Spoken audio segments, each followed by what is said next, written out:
Tumirik sa gitna ng umapaw na spillway ang pickup truck na yan sa Alamada, Cotabato. Ilang sandali lang inanod na ng rumaragasang tubig ang sasakyan at halos lumubog na. Hinila ng heavy equipment ang pickup kaya nailigtas ang driver at dalawang sakay nito. Nangyari yan sa kasagsagan ng malakas na ulan kagabi. May bagong update tungkol sa kustodiya ni dismissed Mayor Alice Guo. Hindi matutuloy ang paglipat sa kanya sa Pasig City Jail Female Dormitory ngayong gabi. Ayon sa tagapagsalita ng Bureau of Jail Management and Penology of BJMP, kulang daw kasi ang required na dokumento para masabing fit si Guo na ilipat. Mula sa PNP Custodial Center sa Camp Crame, may live report si Bea Pinlac. Bea?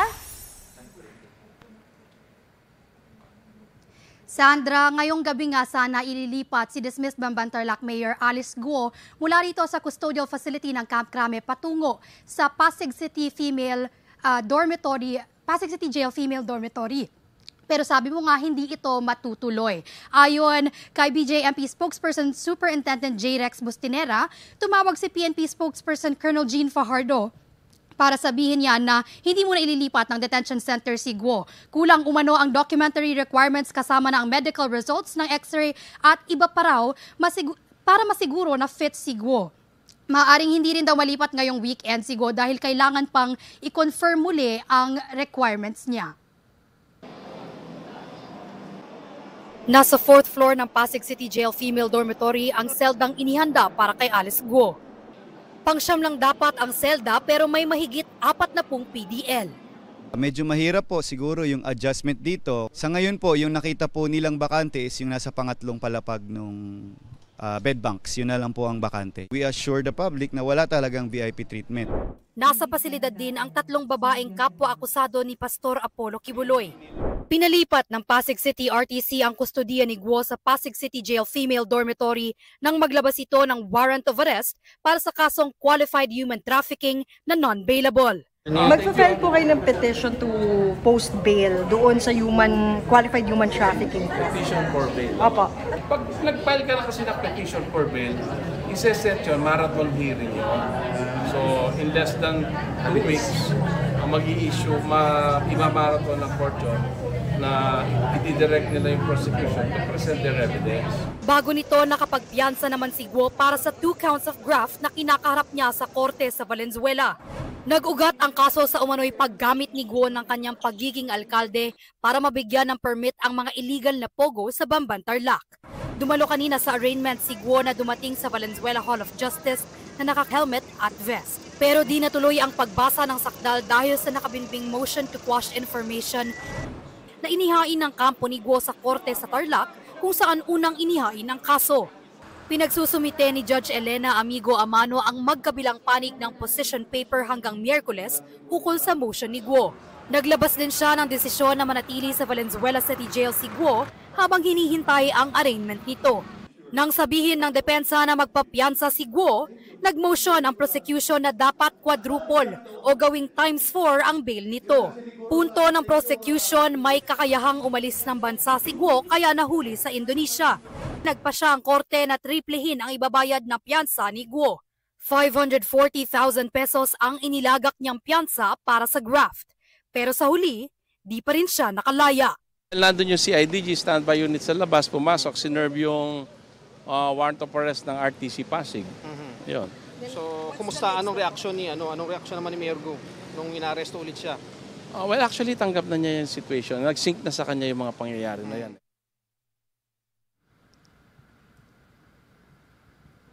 Sandra, nakatakda ang pre-trial at arraignment para sa qualified human trafficking case ni Guo sa September 27. Sa ngayon, nakaantabay pa rin tayo dito sa labas ng custodial facility ng Camp Crame hanggang ma-confirm ng PNP mismo ang pagbabago sa kanilang plano. Sandra?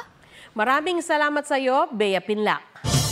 Mahigit sa linggo bago ang simula ng paghahain ng Certificate of Candidacy para sa eleksyon 2025, ipinakilala na ng mga partidong Liberal Party, Lakas CMD at Makabayan Bloc ang ilan nilang kandidato. May report si Rafi Tima.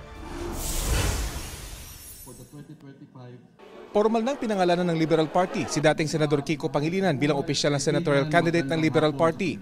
Dito rin inanunsyo ng LP na hindi natatakbo sa national position si dating Vice President Leni Robredo na kakandidato raw bilang mayor ng Naga. Muli namang sasabak sa politika si dating Senadora Laila de Lima pero hindi siya magbabalik Senado kundi bilang nominee ng party list na Mamamayang Liberal o ML. Sa pagtitipon din ng LP, inanunsyo ang pagsuporta nila sa kaalyadong sina dating Senador Bam Aquino na nauna nang nagsabing tatakbong senador sa ilalim ng katipunan ng nagkakaisang Pilipino at kay Attorney Shell Jokno ng Akbayan. Sa National Convention ng Lakas CMD ngayong araw, pinangalanan na si Senador Bong Revilla bilang opisyal na senatorial candidate ng partido. Nauna nang ipinakilala ng Makabayan Bloc ang 10 nilang senatorial candidates na sina Teddy Casino, Liza Masa, Arlene Brosas, Franz Castro, Jerome Adonis, Danilo Ramos, Mimi Doringo, Modi Floranda, Ronel Arambulo at Alin Andamo. Rafi Tima nagbabalita para sa GMA Integrated News. Nag-endorso na rin ang senatorial candidates ng Partido Demokratiko Pilipino o PDP Laban sa kanilang National Assembly sa Davao City. Present sa pagtitipon ang chairman ng partido na si dating Pangulong Rodrigo Duterte at ang Executive Vice President na si Davao City Mayor Sebastian Duterte. Iniendorso ng PDP bilang senatorial candidate si Philip Salvador. Nagdeklara namang tatakbo uli sa pagkasenador sina Senador Bato de la Rosa at Senador Bongo. Nilagdaan naman ni PDP President Senator Robin Padilla ang kasunduan para sa alyansa sa 3 pang partido. Isa umanong dating miyembro ng Angels of Death ni Pastor Apollo Kibuloy ang nasa kustodiya ng PNP.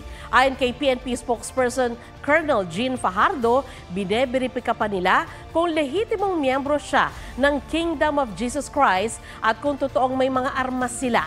Nanindigan naman ang individual na totoo ang mga akusasyong ginagamit sila sa pansariling interes ni Kibuloy at panakot sa mga biktima umano ng religious leader. May mga kasama raw siya sa Angels of Death na natatakot lang lumantad. Dati nang itinanggi ng kampo ni Kibuloy na may Angels of Death sa KOJC.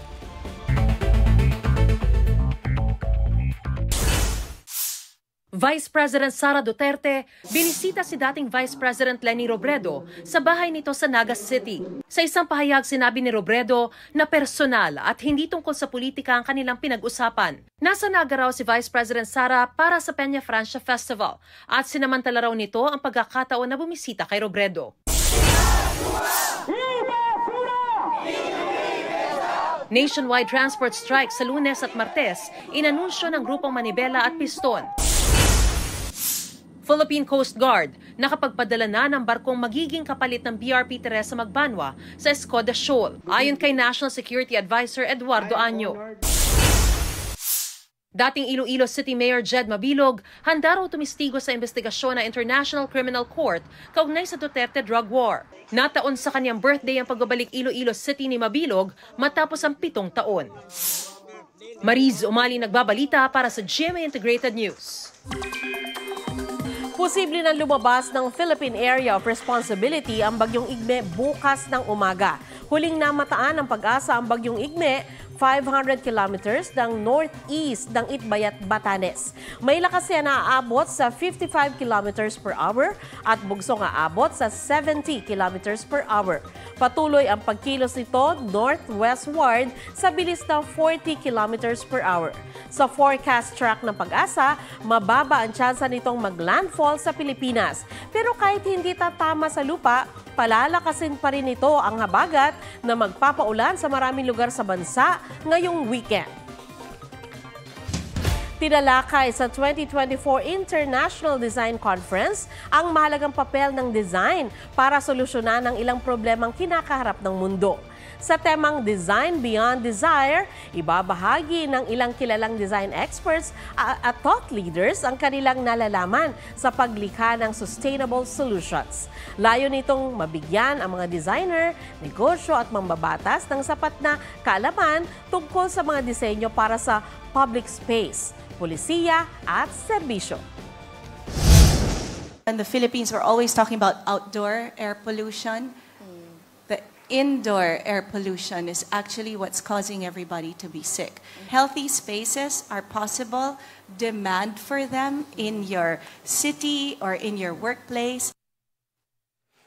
Maaga pa Pasko ang naghihintay sa mananalo sa Season 2 ng Kapuso Big Time Panalo.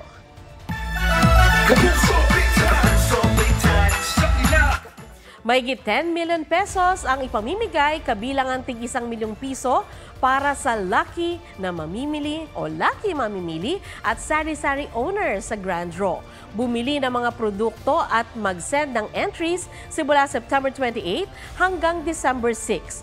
Tutok lang sa GMA at official pages para sa announcements at sa complete mechanics.